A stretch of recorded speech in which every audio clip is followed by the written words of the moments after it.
আউযুবিল্লাহি মিনাশ শাইতানির রাজিম বিসমিল্লাহির রহমানির রহিম। মাটি ও মানুষের চ্যানেলের পক্ষ থেকে দেশ এবং প্রবাস থেকে যে যেখান থেকে দেখছেন সকলকে জানাই আন্তরিক শুভেচ্ছা এবং অভিনন্দন। আপনাদের সাথে আছি আমি মাইনুল হাসান খোকন। কালকে আপনাদেরকে দেখিয়েছিলাম একটি গরু, একটি খামারির, প্রান্তিক খামারি, তার স্বপ্ন। এই গরুটা কিন্তু হঠাৎ করেই বেশ কিছুদিন ধরে দুর্বল হয়ে পড়ে হয়েছিল বা শুয়েছিল, যেটাকে আমরা বলি প্যারালাইসিস হয়ে যাওয়া বা পড়ে হয়ে যাওয়া।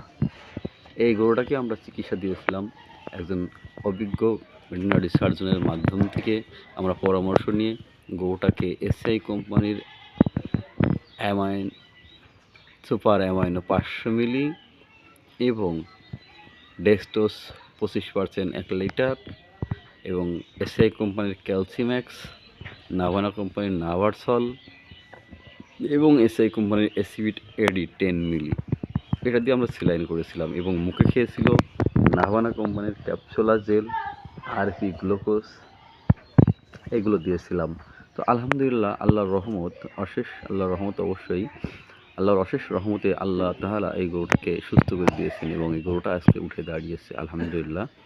তাহলে খামারের অক্লান্ত পরিশ্রম এবং ধৈর্যে, তার পরিচর্যায় গরুটা সুস্থ হয়েছে।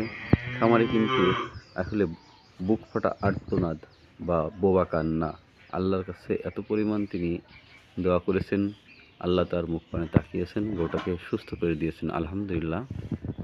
তো আসলে এই ধরনের বিপদের সম্মুখীন যে হয় সেই বোঝে যে আসলে কতটুকু যন্ত্রণা।